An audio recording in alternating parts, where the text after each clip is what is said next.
गरीब आदमी को कर्ज की जरूरत पड़ गई, 1000 दिनार चाहिए। मैं कह चुका हूं कि दिरहम चांदी का होता था, दिनार सोने का। अब 1000 दिनार लेना है। तो जिस बंदे से उसने कहा, अगरचे वो नेक बंदा था, उसने कहा यार 1000 दिनार दे दो। तो कहने लगा कोई गवाह है तेरे पास? वो कहने लगा गरीबों का गवाह कौन होता है? हाँ एक गवाह है। कहा कौन? का मेरा रब, वो तेरे और मेरे बीच गवाह है। उसने कहा कोई कफील, अगर तू पैसे ना दे सके तो वो बाद में दे दे, या तुझे कुछ हो जाए तो वो दे दे। उसने कहा कफील भी मेरा अल्लाह ही है।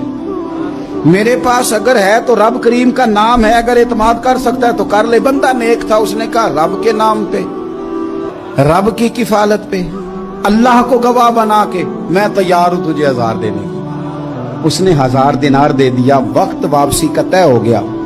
वो चला गया पैसे लेके। उसने पूरी मेहनत की कि मैंने वक्त पे पैसे लौटाने, पूरी मेहनत भी कर ली, अल्लाह ने मदद भी कर दी, पैसे भी उस तारीख को उसे मिल गए। बाद लोगों का तो लौटाने का दिल ही नहीं ना होता। फरमाया हदीस पाक में कि तू लौटाने का इरादा कर, रब तेरी मदद भी फरमाएगा। लेकिन यहाँ बहुत सारे लोग कहते हैं खैर है, इरादा ही नहीं। तो फिर जिस तरह का बंदे का गुमान हो, रब भी उसी तरह का मामला फरमाता है। उसने पैसे जमा भी कर लिए और वापस देने को तैयार भी हो गया, लेकिन रास्ता बहरी जहाज का था, कश्ती का था, दरिया के रास्ते वापस आना था। अब वो जब आ गया दरिया के किनारे तो बड़ी कोशिश की, पर वहां उसे कोई कश्ती नहीं मिली। वक्त पे पैसे लौटाने हैं, सफर करना है, अब सवारी मुयस्सर नहीं है। सोच सोच के परेशान था कि मैंने तो अल्लाह के नाम पे लिए। अचानक दिल में एक तजवीज आई। उसने एक लकड़ी ली, लकड़ी को अंदर से खोला, 1000 दिनार उसमें भरा। बुखारी पढ़ रहा हूँ, और साथ एक खत भी लिखा कि यार मैं पैसे पहुंचाना चाहता था पर मुझे कोई चीज नहीं मिली दरिया के उस पार आने, अल्लाह के नाम पर तेरी तरफ रवाना कर रहा हूँ। और ये कह के वो लकड़ी दरिया में रख दी।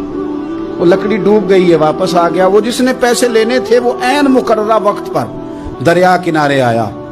सुबह से सरे शाम तक उसने इंतजार किया। दिल ढलने लगा तो दिल में ख्याल आ गया कि यार नहीं, उसने देने ही नहीं, झूठा वादा कर गया, पहुंचा ही नहीं वक्त पे।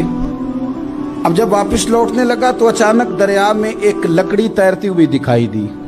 कहने लगा ले जाता हूं, शाम को रोटियां पकाने के काम आएगी, ईंधन बना के जला लूंगा, हंडिया पक जाएगी। लकड़ी उठा के जलाने के लिए घर लाया। गुमान था कि वो नहीं आया वादा करके, अल्लाह को कफील और वकील बना के और गवाह बना के फिर भी नहीं आया।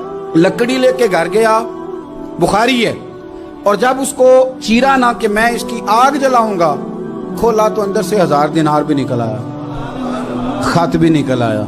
अब जरा समझना, उसके दिल में बात किसने डाली कि तू लकड़ी में पैसे डाल दे? अल्लाह ने। उस बंदे को मुकर्ररा वक्त पे किनारे भेजा किसने? लकड़ी सिर्फ उसी के हाथ आई तो ये बंदोबस्त किया किसने? अल्लाह ने। घर जाके चीरी तो पैसे बाहिफाजत उस तक पहुंचाए किसने? तो फिर हमें भी तवज्जो अल्लाह की जानिब भी करनी चाहिए। हमारे पे दिल की तवज्जो रब की तरफ ही होनी चाहिए ना। हमें इधर उधर जाने की, देखने की, बंदों पर गौर करने की जरूरत क्या है? वो पैसे पहुंच गए, ये वहां अपनी जगह पे परेशान था। इसने 1000 दिनार और जमा किया। फिर दोबारा एक दिन दरिया किनारे आया, कश्ती मिल गई, बैठ के अपने उस भाई के पास आया। कहने लगा देखना मुझ पर बदगुमान ना होना, पैसे उस तारीख को भी जमा कर लिए थे। दरिया पे आया था पर कश्ती नहीं मिली थी। फिर मैंने ना लकड़ी में डाल के, खत डाल के तेरी तरफ भेज भी दिए थे, लेकिन आज मैं फिर लेके आ गया हूं। वो कहने लगा खुश हो जा, जिस रब को तूने मेरा और अपना गवाह बनाया था उस रब ने मेरे तक पहुंचा भी दिए हैं। जब लोग अल्लाह को गवाह बनाते हैं, रब की जानिब अपनी तवज्जो करते हैं, अपनी चाहतों, ख्वाहिशात और अपनी सारी चिट्ठियां अपने रब करीम की रहमत की तरफ रवाना करते हैं, फिर अल्लाह अपने बंदों को मायूस नहीं करता। अल्लाह अपने बंदों को नवाज देता है।